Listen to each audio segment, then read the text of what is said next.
বাংলাদেশের রাজনৈতিক অঙ্গনে এক নীরব অথচ শক্তিশালী পরিবর্তনের ঢেউ আসতে পড়ছে, যা মূলধারার গণমাধ্যমের চোখ এড়িয়ে গেলেও মাঠের বাস্তবতায় ব্যাপক আলোচনার জন্ম দিয়েছে। দেশের বিভিন্ন প্রান্ত থেকে ভেসে আসছে অভাবনীয় সব রাজনৈতিক কর্মসূচির খবর, যা একদিকে যেমন নতুন মেরুকরণের ইঙ্গিত দিচ্ছে, তেমনি অন্যদিকে প্রতিষ্ঠিত রাজনৈতিক দলগুলোর জন্য তৈরি করছে গভীর দুশ্চিন্তা।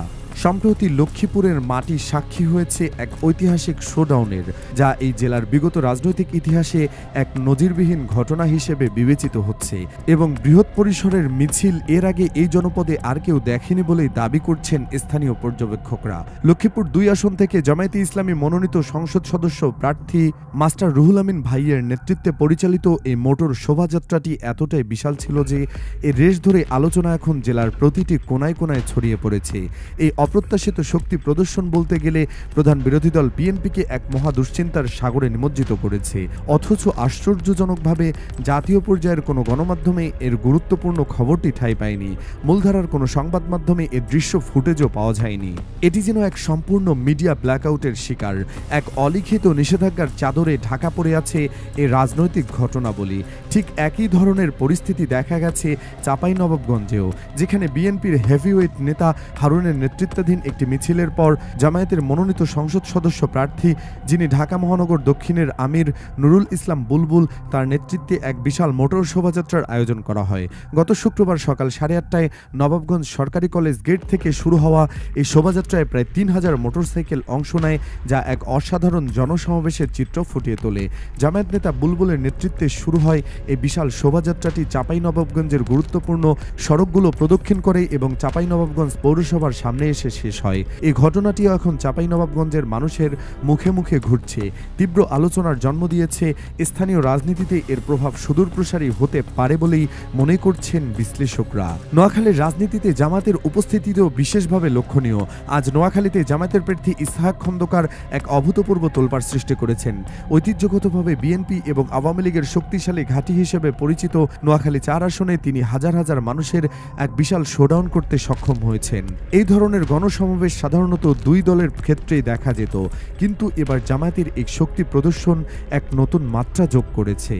কেবল এই কয়েকটি জেলাতেই নয়, ঢাকা, চট্টগ্রাম, রাজশাহী, খুলনা এবং ময়মনসিংহের মতো বড় শহরগুলোতেও জামায়াতে ইসলামী বড় আকারের সভা সমাবেশ ও মিছিলের আয়োজন করেছে। এই বিশাল গণজমায়েতগুলো দেশের রাজনৈতিক চিত্রপটে জামায়াতের পরিবর্তিত অবস্থানকে তুলে ধরছে।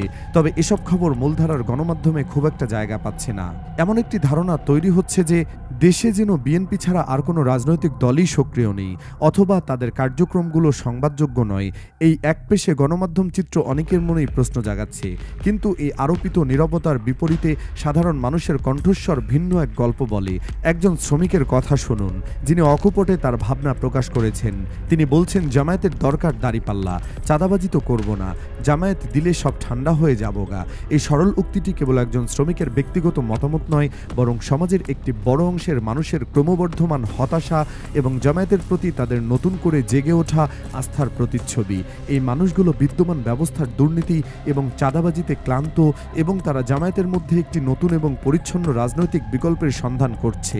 তাদের বিশ্বাস, জামায়াতের শাসন চাঁদাবাজি মুক্ত একটি পরিবেশ তৈরি করতে পারে, যেখানে সাধারণ মানুষের জীবন আরও সহজ ও নিরাপদ হবে। শুধু শ্রমিকরাই নন, নারীদের মধ্যেও জামায়াতের প্রতি একটি বিশেষ সমর্থন লক্ষ্য করা যাচ্ছে। তাদের কণ্ঠস্বরে শোনা যাচ্ছে দৃঢ় প্রত্যয়। একজন নারী বলছেন, এখন সামনে মরবো বাঁচবো, যুক্ত করব, দাঁড়িপাল্লায় ভোট দিব।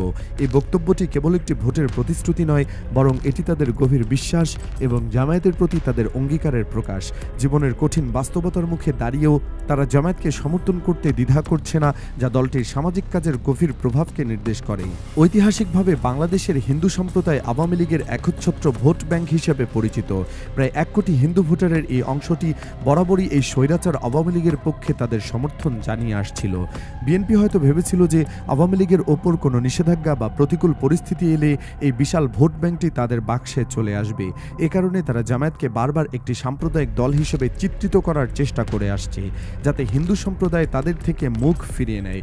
কিন্তু তাদের এই কৌশলে তেমন সফল হয়নি, বরং বর্তমান পরিস্থিতিতে হিন্দু সম্প্রদায়ের একটি অংশ অপ্রত্যাশিতভাবে জামায়াতের দিকে ঝুঁকে পড়ছে, যা এক নতুন রাজনৈতিক সমীকরণের জন্ম দিচ্ছে। এই বিষয়টি নিয়ে সম্প্রতি বিবিসি বাংলা একটি রিপোর্টও প্রকাশ করেছে, যেখানে তারা দেখিয়েছে কিভাবে হিন্দু জনগোষ্ঠীর একটি বিশাল অংশ জামায়াতের পক্ষে চলে আসছে। এই পরিবর্তনের পেছনের কারণ হিসেবে বিবিসি বাংলা সামাজিক নিরাপত্তা এবং জামায়াতের সম্প্রীতির রাজনীতিকে সামনে এনেছে, যেখানে তারা সবাইকে মিলেমিশে থাকার এক নতুন বার্তা দিচ্ছে। এখানেও বিএনপি বলতে গেলে ফেল করেছে। হ্যাঁ, এটাই সত্যি যে আওয়ামী লীগ না থাকায় হিন্দুদের বড় একটি অংশ হয়তো ভোট কেন্দ্রে যাবে না, ভোট দেবে না, তবে তারা ভোট দিতে যাবেন। তাদের কেউ কেউ যেমন ধানের শীষে সিল মারবেন, তেমনি দাঁড়িপাল্লাতেও তাদের সমর্থন থাকবে। শিশির মনির, গোলাম পরোয়ার এবং দেলোয়ার হোসেন সাঈদের দুই ছেলে ইতিমধ্যেই তাদের নির্বাচনী প্রচারণায় এই সত্যটি প্রকাশ করেছেন। হিন্দু অধ্যুষিত এলাকায় দাঁড়িপাল্লার পক্ষে ভোটের জোয়ার সৃষ্টি হয়েছে, যা প্রমাণ করে যে জামায়াত কেবল মুসলিম ভোটারদের মধ্যেই নয়, বরং হিন্দু সম্প্রদায়ের মধ্যেও একটি ইতিবাচক প্রভাব ফেলছে।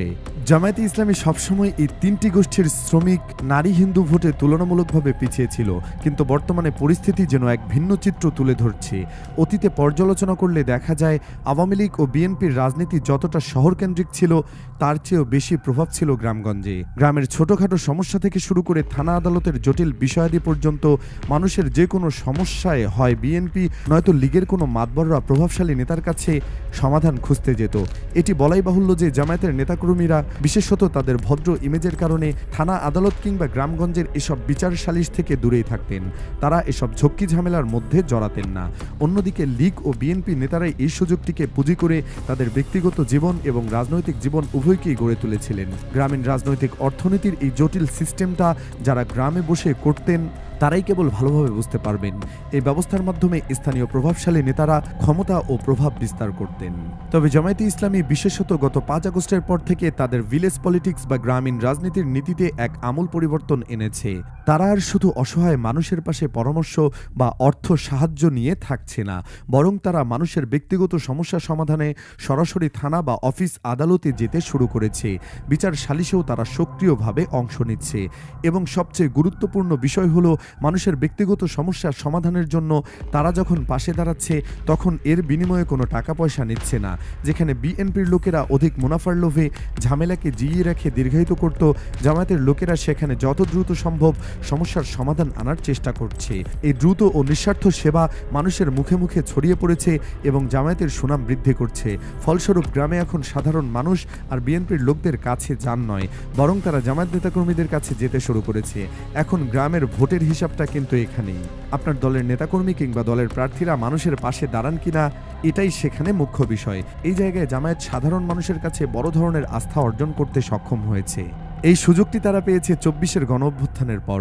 যেহেতু সরকারি অফিস আদালতে এবং থানায় এখন শুধু বিএনপি নয়, জামায়াতেরও গুরুত্ব আছে, তাই তারা এই সুযোগটিকে অত্যন্ত ইতিবাচকভাবে কাজে লাগিয়েছে। তারা শুধু সমাজ কল্যাণই করছে না, বরং সমাজকে এক ধরনের প্রোটেকশন বা সুরক্ষা দিচ্ছে, সেফটি বা নিরাপত্তা নিশ্চিত করছে। বিএনপি এবং পুলিশের অসাধু চাঁদাবাজদের হাত থেকে মুক্তি দিচ্ছে এই দুর্বল শ্রমজীবী মানুষগুলোকে। ফলে আপনি শুরুর সেই শ্রমিকটার মতোই লাখো শ্রমিকের কণ্ঠে এখন জামায়াতের প্রশংসা শোনা যাচ্ছে।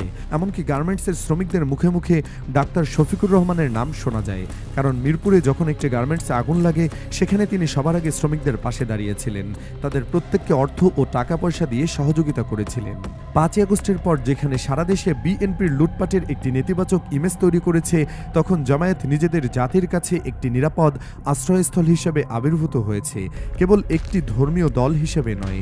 গত 1.5 বছরে জামায়াত গণমানুষের দল হয়ে উঠতে পেরেছে, আর এটি ক্ষমতা দখলের জন্য 1 নম্বর শর্ত। জামায়াত ইদানিং নারীদের ভেতরেও দারুণ এক আলোড়ন সৃষ্টি করতে সক্ষম হয়েছে। লাগা লাগা ধান লাগার মতো গতানুগতিক গ্রামীণ বিনোদন বা কর্মসূচির বিপরীতে তারা গ্রামে গ্রামে তালিম বা শিক্ষামূলক অনুষ্ঠানের আয়োজন করছে। নারীদের পারিবারিক সমস্যার সমাধানে তারা এগিয়ে আসছে। কেউ অসুস্থ হলে দ্রুত হাসপাতালে নিয়ে যাওয়ার ব্যবস্থা করছে, কারো ঘরে খাবার না থাকলে খাবার দিচ্ছে, ধনীদের কাছ থেকে চাল সংগ্রহ করে দরিদ্রদের ঘরে পৌঁছে দিচ্ছে। মহিলা জামায়াতের ওই ওয়েলফেয়ার পলিটিক্স বা জনকল্যাণমূলক রাজনীতি নতুন নয়, তবে নতুন করে সামনে এসেছে মিডিয়ার কল্যাণে এবং সাথে বিএনপির বাধার কারণেও। আপনি যদি খেয়াল করেন, আওয়ামী লীগ ও বিএনপি নেতাদের স্ত্রীরা যখন পাশের বাড়ির মহিলাদের সাথে গালমন্দ বা ঝগড়াঝাটিতে ব্যস্ত, ঠিক তখনই জামায়াত নেতাদের স্ত্রীরা প্রতিবেশীর খোঁজ নিচ্ছেন, তারা অভুক্ত কিনা, না খেয়ে আছেন কিনা, খালি চোখে দেখলে এগুলো খুবই ক্ষুদ্র ক্ষুদ্র কাজ মনে হতে পারে, কিন্তু ভোটের রাজনীতিতে এর গভীর প্রভাব রয়েছে। এ কারণেই বিভিন্ন জরিপে নারীদের সমর্থনে জামায়াতে ইসলামী এগিয়ে থাকছে। বিএনপি এসব পরিস্থিতি বুঝেই সারা দেশে তাণ্ডব চালাচ্ছে, ভয়ভীতি প্রদর্শন করছে। তবে তাতে কোনো লাভ হবে না, বরং এটি বুমেরাং হবে। শুধু পর্দা পরা নারীরাই নন, এছাড়া গ্রামীণ নারীরাও দাড়িপাল্লার জন্য পাগল হয়ে উঠেছেন। এই নীরব কিন্তু শক্তিশালী সমর্থন জামায়াতের জন্য এক বিশাল রাজনৈতিক পুঁজি তৈরি করছে। কিন্তু কেবল এই ওয়েলফেয়ার পলিটিক্স দিয়ে সব ভোট ধরে রাখা সম্ভব নয়, কারণ দেশের রাজনীতি এখনও পুরোপুরি পাল্টায়নি। এখানে শক্তির খেলাটাই রয়ে গেছে। সেই খেলায় মানুষকে অভয় দিতে হবে, বিরোধী পক্ষের ষড়যন্ত্রের দাঁত ভাঙ্গা জবাব দিতে হবে। মানুষ সাহসীদের পাশে দাঁড়াতে চায়, অসহায়ের কাছে কেউ আশ্রয় খোঁজে না, তাই তাদের ভোট দেওয়ার প্রশ্নই ওঠে না। এই দেখুন বিএনপির ষড়যন্ত্রের বলিষ্ঠ প্রমাণ। গাজীপুরের একটি আসনে জামায়াতের প্রার্থী সাবেক শিবিরের সভাপতি সালাউদ্দিন আইয়ুবী পোস্টার ছিঁড়ে ফেলা, ফেস্টুনে কাদা ছিটানো এবং পোস্টারের উপর পোস্টার লাগানোর মতো নোংরা কাজ শুরু করেছে বিএনপির লোকেরা। এই রীতিমতো হুমকি ধামকির রাজনীতি শুরু করেছে সারা দেশে। নোয়াখালী ও ফেনীর ঘটনা সবার জানা। এরা এমনকি মহিলা জামায়াতের তালিম কর্মসূচিতেও হামলা চালাচ্ছে, যা তাদের হীনমন্যতার পরিচয়। এই পরিস্থিতিতে মানুষের মনে একটাই প্রশ্ন ঘুরপাক খাচ্ছে, জামায়াতকে ভোটটা তো দিব ভাই, কিন্তু জামায়াত কি সেই ভোট ধরে রাখতে পারবে?